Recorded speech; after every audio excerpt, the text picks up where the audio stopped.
Voilà, c'est ça. Hein. C'est encore une motivation pour vous. Hein.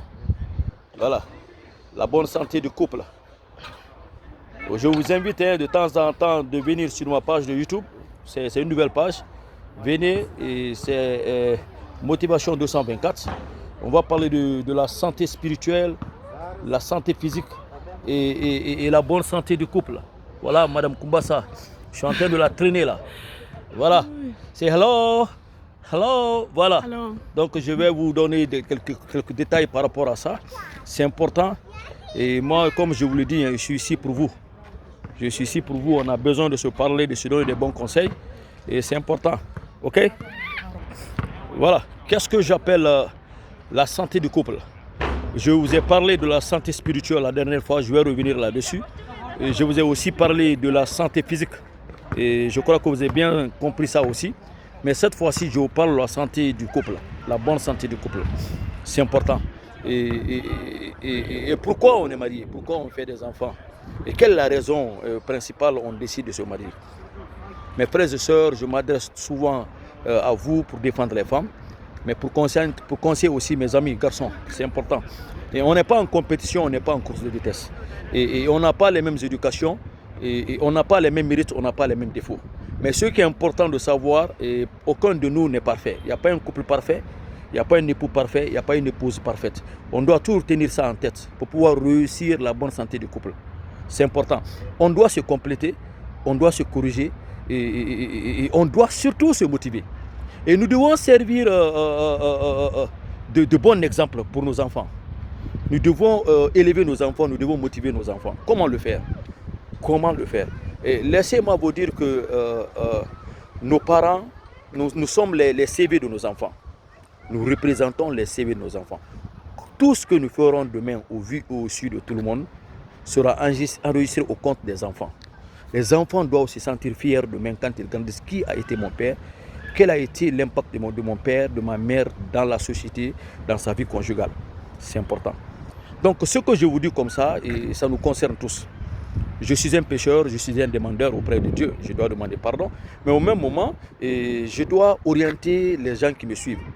Nous devons servir de bonnes leçons pour la nouvelle génération. Si la richesse n'est pas venue de tes parents, je te dis bien, si tes parents, tu es né de parents pauvres, et ce n'est pas été un choix pour toi parce qu'on ne choisit pas les parents. Sinon, chacun aurait choisi la reine Elisabeth ou Obama ou n'importe quelle personne pour être leur papa ou leur mère. Si la richesse ne vient pas de nos parents, je te parle des finances en grande partie, la richesse peut venir de nous. Mais ce à quoi moi je parle aujourd'hui, je ne parle pas de la richesse financière, je parle de la richesse spirituelle, la richesse physique. Je parle de l'état d'esprit des uns des autres. Je vous parle de l'état d'âme des uns des autres. Arrêtons de trahir notre conscience, trahir nos sentiments, trahir le sentiment des autres, trahir la confiance des autres, trahir l'amour des autres. On sait qu'on ne peut pas accepter cela. Pourquoi on le fait à autrui? Mes frères et sœurs, on n'est pas là pour se préjuger. Voilà quelqu'un qui va me dire, ah, laisse tomber, je ne l'écoute pas, on dirait qu'il est parfait. Je vais vous dire, je ne vous parle pas parce que je suis parfait. Mais ce qui est important dans notre existence, c'est connaître l'essentiel de ta vie, c'est connaître tes priorités. Arrête de parler mal de ton épouse. Arrête de faire du mal à ton épouse. Arrête de te servir des femmes. Arrête de mentir aux femmes. Arrête de prétendre ce que tu n'es pas, ce que tu n'as pas. Aie un bon état d'esprit, aie un bon état d'âme. C'est ce qui fait de toi un homme riche. Vous savez, quand on parle, vous n'écoutez pas. À un certain point aujourd'hui, on n'arrive même plus maintenant à se conseiller. Parce que pourquoi? Tout le monde fait la même chose. Tout le monde fait la même chose. Et puisque tout le monde fait la même chose, personne ne peut oser dire que ça c'est bon, ça c'est pas bon.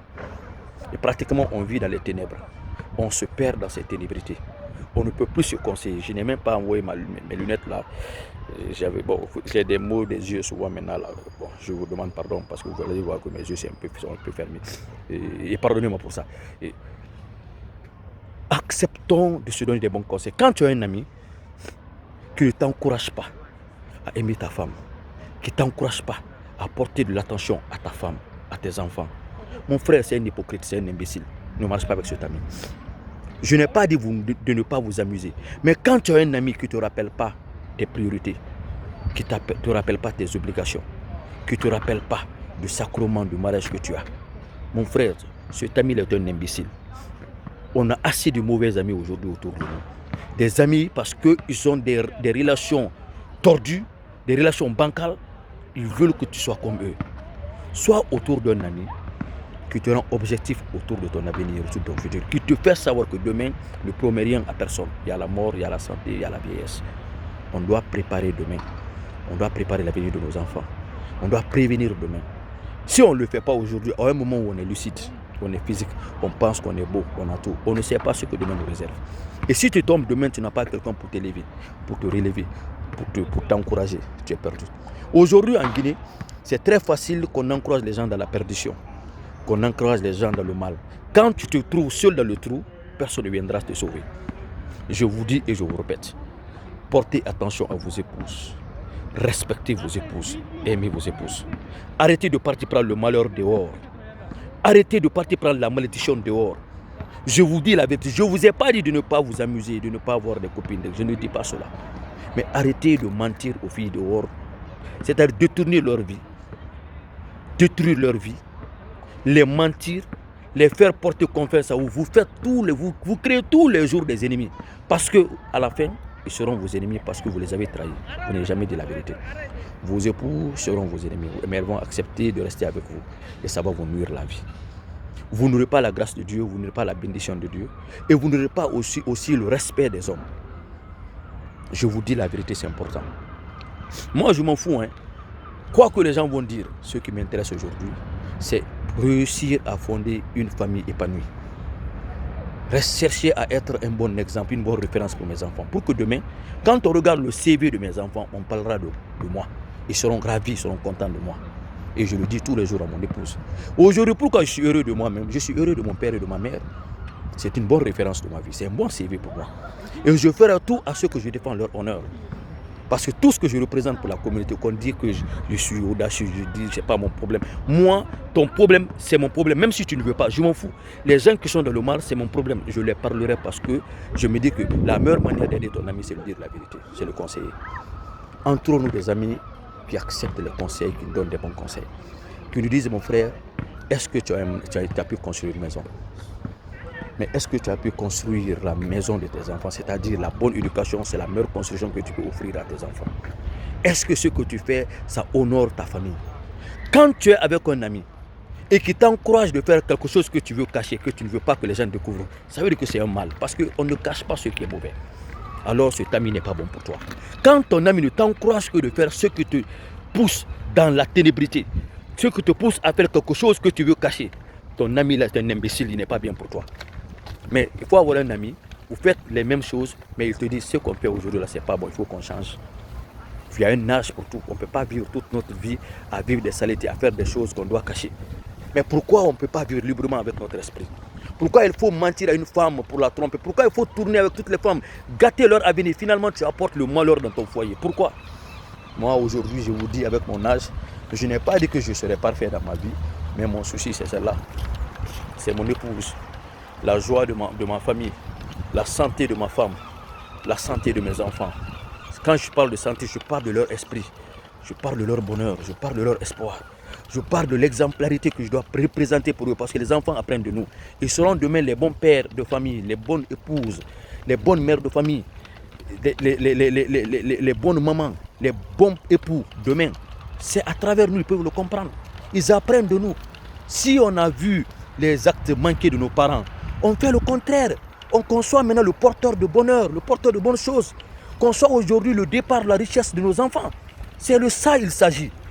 Allez, vous avez vu, avec Mme Kumbassa tous les jours, on fait le sport, on marche, et puis après elle s'occupe de ses activités, je m'occupe de mes activités. Ça ne coûte rien. On a fait qu'un tour d'une heure de temps de sport, et puis elle rentre, elle se lave, elle va où elle va, je vais là où je vais.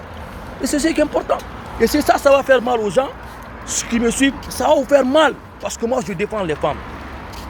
Donc les hommes qui passent leur temps à prétendre être ceux qui n'ont pas à mentir, à séduire, à détourner la vie des femmes, à envoyer le malheur dans leur foyer, je m'en fous de vous. J'encourage les hommes qui veulent initier des bonnes choses. Vous voulez devenir les leaders de votre foyer. Soyez des bons exemples. Assumez vos responsabilités. C'est de ça qu'il s'agit. C'est ce qui fait de vous des leaders de votre foyer. Vous voulez commander, vous êtes médiocre. Votre esprit est sale. Votre cœur est méchant. Vous n'avez même pas honte que vous avez des mamans, vous avez des soeurs, vous avez des nièces. Et vous voulez qu'on vous respecte, vous ne vous respectez pas vous-même. Parce que vous faites des choses que vous voulez cacher toute votre vie. Alors, essayez de ménager votre vie et allez-y chercher les bonnes femmes. Ne détruisez pas la vie des femmes, que Dieu vous maudisse tous. Moi, je m'en fous. Je continue, que Dieu maudisse tous les hommes qui font que nous avons des mégères, des femmes méchantes aujourd'hui, à cause de vous les hommes. Et que les femmes mégères là aussi, que Dieu les rectifie. Arrêtez de faire le jeu, arrêtez de jouer à la punaiserie de le foyer. Soyez fiers de vous. Tout le monde ne vous touche pas. Parce que quand vous bradez votre corps comme ça à cause des imbéciles là, c'est pourquoi aujourd'hui vos semblables sont en train de souffrir à cause de vous. C'est la voix du motivateur. La santé du couple, on fait le sport ensemble, on fait tout ensemble, on a tout en commun. C'est pas un mal et que Dieu bénisse mon épouse. C'est la meilleure épouse au monde. Hein. Voilà. Et je ne sais pas si je suis le meilleur époux. Moi, je m'en fous. Hein. Ce que je sais, j'assume ma responsabilité d'homme à l'endroit de ma famille, et à l'endroit de ma femme, et à l'endroit de mes enfants. Et je ne serai jamais bon pour elle parce qu'elle est très jalouse. Hein. Voilà. On a tout équidé. C'est la voix du motivateur, Jeannot Koumbassa. Ciao.